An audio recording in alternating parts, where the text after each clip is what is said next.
मैं नाम श्रीवास्तव लेके आई हूँ महाभारत एपिसोड 2।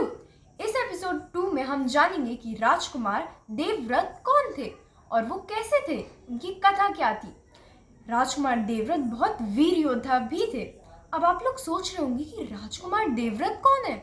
आप लोगों ने बहुत अच्छे से जानता है, बस पहचान नहीं पा रहे हैं। देख लीजिएगा, मैं जैसे ही कथा सुनाऊंगी आप समझ जाएंगे कि वो थे कौन। तो चलिए शुरू करते हैं। ये कहानी शुरू होती है राजा शांतनु और रानी गंगा से। गंगा और शांतनु की शादी से पहले गंगा ने उनसे ये वचन लिया था कि वो जो भी काम करेंगी तो राजा ये नहीं पूछ सकते कि वो क्या कर रही है, क्यों कर रही है और कहाँ जा रही है। राजा ने कहा कि ठीक है। उनकी शादी के कुछ समय बाद जब गंगा को 7 पुत्र हुए तो वो बारी बारी से हर एक पुत्र को गंगा में जाके बहा देती।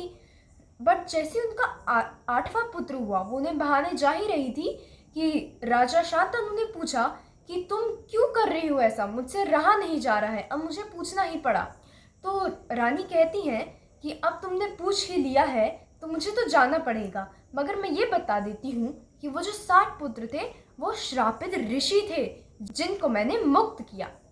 राजा शांतनु हैरान रह गए, मगर रानी तो चली गई। अब तो उनने 8वें पुत्र को लिया और पाल पोस कर बड़ा किया।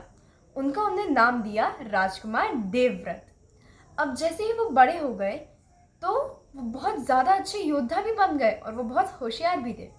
एक दिन राजा शांतनु जा रहे थे, घूम रहे थे कि उनको एक बहुत सुंदर स्त्री दिखी जिनका उनने जाके नाम पूछा तो उनने बताया उनका नाम था सत्यवती। तो राजा पूछते हैं कि तुम यहाँ पे क्या कर रही हो इस समय। तो कहती है सत्यवती कि मैं तो नाव चलाती हूँ और मैं लोगों की मदद करती हूँ नदी को पार करने में। राजा शांतनु कहते हैं कि क्या तुम मुझे भी नदी पार करवा दोगी। सत्यवती कहती हैं कि चलिए बैठ जाइए, मैं करवा देती हूँ। तो वो नदी जैसे ही पार करवाती है, राजा को लगता है कि उनको तो ये लड़की पसंद आ गई है। तो वो जाते हैं उनके पिता के पास और उनसे बात करते हैं कि मुझे सत्यवती से प्रेम है और मुझे उससे शादी करनी है। तो उनके पिता कहते हैं कि शादी तो मैं करवा दूंगा महाराज, मुझे कोई दिक्कत नहीं, मगर एक शर्त है मेरी छोटी सी, जो भी सत्यवती का पुत्र होगा उसको राजा बना दीजिएगा। तो जो राजा शांतनु रहते हैं वो हैरान हो जाते हैं, कहते हैं कि ऐसा तो नहीं हो सकता, मेरे पास तो पहले से ही एक पुत्र है जो कि बड़ा है, इसलिए वो ही राजा बन पाएगा। तो उसके पिता कहते हैं कि तो फिर मैं आपकी शादी नहीं करवा पाऊंगा। राजा उदास होते हैं और चले जाते हैं। उनको किसी चीज़ में मन नहीं लगता, ना वो खाना खाते हैं, ना कुछ हंसते हैं, ना घूमते हैं। राजकुमार देवव्रत को कुछ लगता है कि ये तो ठीक नहीं है, चलो पूछते हैं। वो उनसे पूछते हैं तो राजा उनको पूरी बात बता देते हैं। तो कहते हैं वो कि पिताजी चलिए मैं उनसे बात करता हूँ। दोनों जाते हैं सत्यवती के पास और राजकुमार देवव्रत कहते हैं कि देवी आप मेरे पिताजी से शादी कर लीजिए। सत्यवती कहती हैं कि शादी कर तो मैं लूँगी, मगर मेरी शर्त है कि जो भी मेरा पुत्र होगा वो ही राजा बनेगा।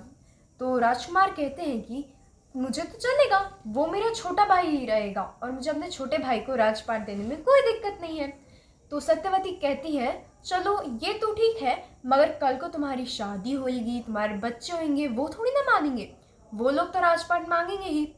तो कहते हैं राजकुमार कि ठीक है, तो आज से मैं प्रतिज्ञा लेता हूँ, इस धरती को साक्षी मान के, अपने माता पिता को साक्षी मान के, भगवान को साक्षी मान के कि आज से मैं कुंवारा रहूँगा, मैं शादी नहीं करूँगा, किसी से भी नहीं करूँगा।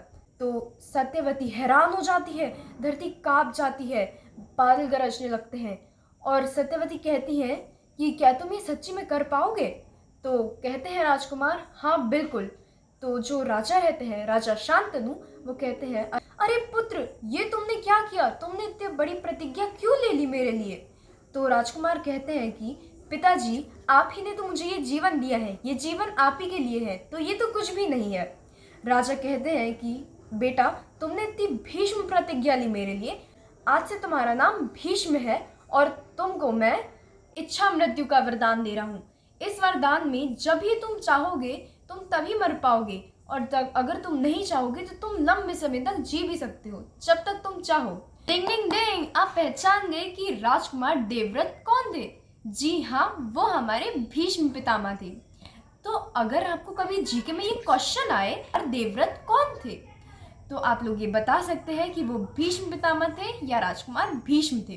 और अगर ये सवाल आए कि उनके माता पिता कौन थे, ये भी आपको पता है, राजा शांतनु और गंगा। शांतनु और सत्यवती की शादी हो जाती है और सत्यवती के 2 पुत्र होते हैं, चित्रांगद और विचित्रवीर। लेकिन यहाँ पे एक ट्विस्ट है। ट्विस्ट ये है कि सत्यवती की शादी से पहले उनका एक और पुत्र था। अभी तो शादी के बाद उनके 2 पुत्र हैं, मगर शादी के पहले एक और पुत्र था। उसको हम जानते हैं ऋषि वेदव्यास जी के नाम से। जानते हैं ना आप लोग ऋषि वेदव्यास जी को? उनके पिता थे ऋषि पराशर। अब आपको ये जीके का क्वेश्चन भी आ सकता है। देखा, आपके जीके क्वेश्चन भी तैयार कर रही हूँ मैं साथ साथ।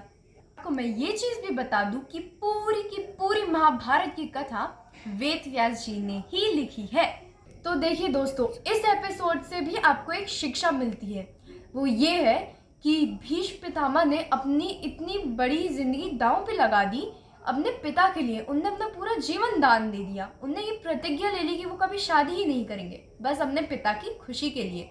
तो हमको इससे ये शिक्षा मिलती है कि हमको हमारे माता पिता की चिंता, उनकी खुशी, उनके दुख के सबके बारे में हमको सोचना चाहिए कि उनको कैसा लगेगा हम जो करेंगे, और उनको हमें प्राउड फील भी करवाना चाहिए है। भले वो आखिरकार हमारे अच्छे के लिए ही तो कह रहे हैं। मेरे ख्याल से इतना एपिसोड काफ़ी है। अगले एपिसोड में हम बात करेंगे कि दोनों राजकुमार के साथ आगे क्या होता है और भीष्म पितामह के साथ भी आगे क्या होता है। ये सब के बारे में हम अगले एपिसोड में जानेंगे। यार प्लीज़ यार, आप लोग कमेंट्स करके बताइए ना कि आपको ये कहानी अच्छी लग रही है, आप लोग सुन रहे हैं या नहीं। Thank you, bye.